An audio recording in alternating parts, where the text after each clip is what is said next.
Hi, we are again here for the oscillators. तो हमने जो पहले लेक्चर में देखा तो वो था ऑसिलेटर की थियरी।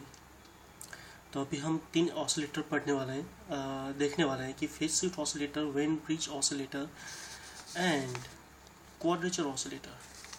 तो अभी हम देखेंगे पहले फेज शिफ्ट ऑसिलेटर। उससे पहले एक चीज़ जान ले कि जो ऑसिलेटर फ्रीक्वेंसी जनरेट करता है वो फ्रीक्वेंसी ऑफ ऑसिलेशन एफ कहते हैं, हमें उसे एफ, जो बहुत सारे पैरामीटर्स पे डिपेंड भी करता है। जैसे कि हम जानते भी हैं कि जो ओपैम है उस जो फ्रीक्वेंसी जनरेट करता है, दैट मीन्स जो आउटपुट फ्रीक्वेंसी जो आते हैं उस पर डिपेंड हो। इंटरनल जो कैपेसिटर है, कैपेसिटेंस है, ट्रांजिस्टर्स है, ट्रांजिस्टर के जंक्शंस जो आते हैं वो कैपेसिटेंस भी चेंज करते हैं और फ्रीक्वेंसी भी चेंज करते हैं। एटमॉस्फेरिक टेम्परेचर भी चेंज करता है, रेजिस्टेंस भी चेंज करता है। तो फ्रीक्वेंसी इस तरह से चेंज होती है, तो हम उस फ्रीक्वेंसी स्टेबिलिटी किया जाता है ऑसिलेटर में, ताकि वो कांस्टेंट सेम फ्रीक्वेंसी आउटपुट में दिया जाए। तो वो थोड़ा सा टॉपिक है, बाकी अभी हम देखते हैं फेज शिफ्ट ऑसिलेटर। तो उसे फ्रीक्वेंसी स्टेबिलिटी कहते हैं। अभी हम फेज शिफ्ट ऑसिलेटर देखते हैं। तो पहले जो हमने ऑसिलेटर की थियरी देखी थी उसमें हम एक और नज़र डालते हैं फिर से कि दोनों में कंपैरिजन करते हैं। ये जो हमने देखा था ये ब्लॉक डायग्राम ऑफ ऑसिलेटर, जिसमें हमने एम्पलीफायर लिया है जिसका गेन ए भी है, फीडबैक एलिमेंट जिसका गेन बीटा है, आउटपुट इनपुट है, इनपुट जो हम 0 देते हैं, okay, V in equals to 0। So feedback element directly amplifier में जाता है। तो सेम फिगर हम इस ऑसिलेटर के साथ कंपेयर करते हैं, फेज शिफ्ट ऑसिलेटर के साथ। तो यहाँ पे ये जो ओपैम है RF और R1, ये जो सर्कल है ये है गेन। यहाँ से हमारे एम्पलीफायर को, मतलब ऑसिलेटर का गेन यहाँ से हमें मिलता है। उसके बाद ये जो आउटपुट का पार्ट हमने इनपुट में दिया हुआ है, which is in the non inverting terminal. तो ये जो 3 कैपेसिटर रजिस्टर का जो सर्किट बना हुआ है, ये जो है वो फीडबैक सर्किट है। यहाँ से हम इसे फीडबैक देते हैं, तो ये बना फीडबैक सर्किट। 3 कैपेसिटर, 3 रजिस्टर, और यहाँ पे जो RF R1 है ये हमें गेन मिलता है। तो जब ये फेज शिफ्ट ऑसिलेटर हम बनाते हैं तो उसके लिए जो आउटपुट फ्रीक्वेंसी है उसका इक्वेशन है 1/2π√6RC। ये पर्टिकुलर फेज शिफ्ट ऑसिलेटर के लिए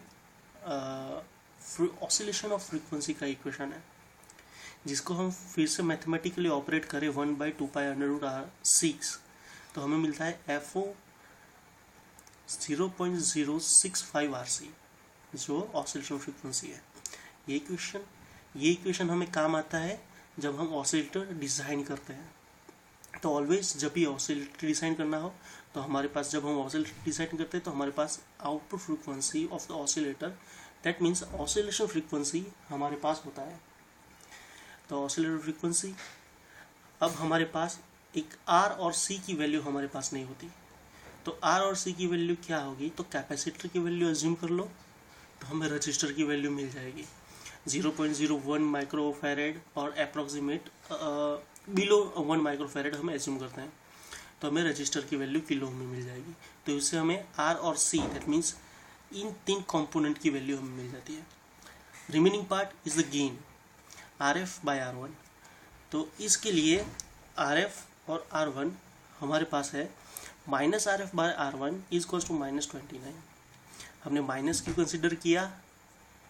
क्योंकि ये माइनस टर्मिनल को हम फीडबैक देते हैं, इनपुट देते हैं, इसलिए मैंने यहाँ पे माइनस कंसिडर किया हुआ है। तो अभी इसे रिमूव कर देते हैं। तो मोड RF/R1 इक्वल्स टू 29, तो हमें मिलता है RF इक्वल्स टू 29R1। तो अगेन अगर हम फीडबैक गेन हमें फाइंड करना है, तो RF और R1 कोई भी एक रजिस्टर की वैल्यू एज्यूम कर लो अगर आप एज्यूम R1 इज टू 1 की करते हो तो RF is to 29 kilo ohm. तो इस तरह से हम फेज शिफ्ट ऑसिलेटर डिज़ाइन कर सकते हैं। तो ये रही फेज शिफ्ट ऑसिलेटर की थियोरी। अगेन हम जाते हैं वेन ब्रिज ऑसिलेटर पे। सेम कंसेप्ट, मैं फिर से वही ब्लॉक डायग्राम लाता हूँ जो हमने कल देखा था। एम्पलीफायर, जो एम्पलीफायर ये है, ओके। फीडबैक कंपोनेंट, ये जो फीडबैक कंपोनेंट RC पैरेलल यहाँ पे है, उसके साथ सीरीज में RC लगाया हुआ है जो फीडबैक एलिमेंट है जिसका गेन बीटा। ओके, तो हम फिर से देखते हैं। अगर हम वेन ब्रिज का ऑसिलेटर का यूज़ कर रहे हैं तो ऑसिलेशन ऑफ फ्रीक्वेंसी का equation is equals to 1/2 pi RC। 1/2 pi RC is equals to 0.159/RC हमें मिलता है। और हमने पहले ही थियोरी में और जो EV, तो जो गेन है इज इक्वल्स टू, अगर हम 3 ले इस तो 1 + RF/R1, ये किसका इक्वेशन है? ये अपने एम्पलीफायर गेन का। EV is equals to 1 + RF/R1। तो हमने ये क्यों लिया? क्योंकि हम जो फीडबैक है, इसमें जो फीडबैक दिया हुआ है वो पॉजिटिव है, पॉजिटिव टर्मिनल पे है, पॉजिटिव टर्मिनल पे है। यहाँ पे आप देख सकते हो पॉजिटिव टर्मिनल। तो अगर पॉजिटिव टर्मिनल में हम इनपुट देते हैं तो उसका गेन मिलता है हमें 1 + RF/R1। यहाँ ऊपर फेज शिफ्ट में क्या था, हम नॉन इन्वर्टिंग टर्मिनल को देते थे, इसलिए हमने गेन नेगेटिव इन्वर्टिंग टर्मिनल का लिया था। यहाँ पे हम नॉन इन्वर्टिंग टर्मिनल का गेन लेते हैं। तो AV इज इक्वल्स टू 1/β, जो हमने कल ही मैथमेटिकली यूज़ किया था, डिफाइन किया था। तो is to 3 is to 1 + RF/R1। तो RF इज टू 2 R1 होता है। तो ये था वेन ब्रिज ऑसिलेटर।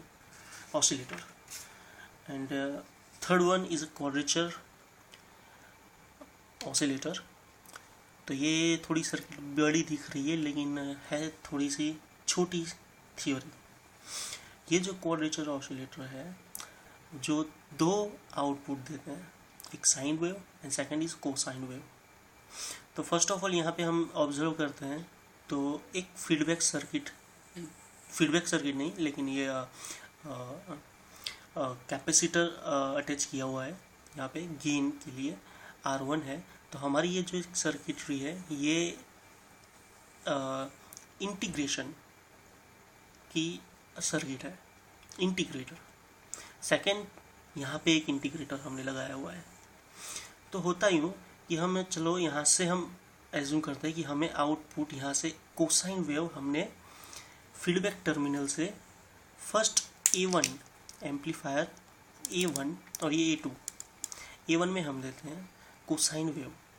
तो यहाँ से इंटीग्रेशन होगा तो कोसाइन का इंटीग्रेशन साइन वेव हमें मिलेगा, और सेम साइन वेव हम दूसरे A2 में इनपुट में देते हैं तो अगेन वो फिर से इंटीग्रेशन होगा और साइन का कोसाइन वेव करेगा। तो हमें यहाँ पे मिलते हैं 2 प्रकार के सिग्नल्स आउटपुट में।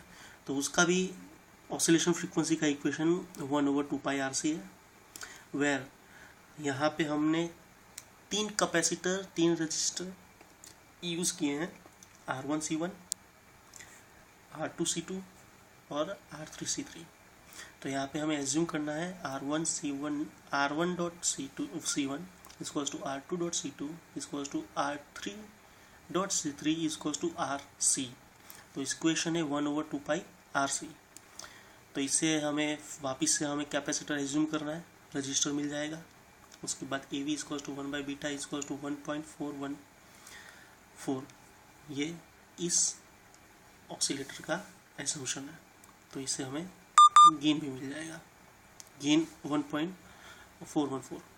ओके, तो ये रही छोटी सी 3 हमने ऑसिलेटर स्टडी किए हैं, phase shift oscillator, Wien bridge oscillator और क्वाड्रेचर ऑसिलेटर। ओके, अभी आगे भी वीडियो देखते रहिए, हम यही स्टडी करते जाएंगे।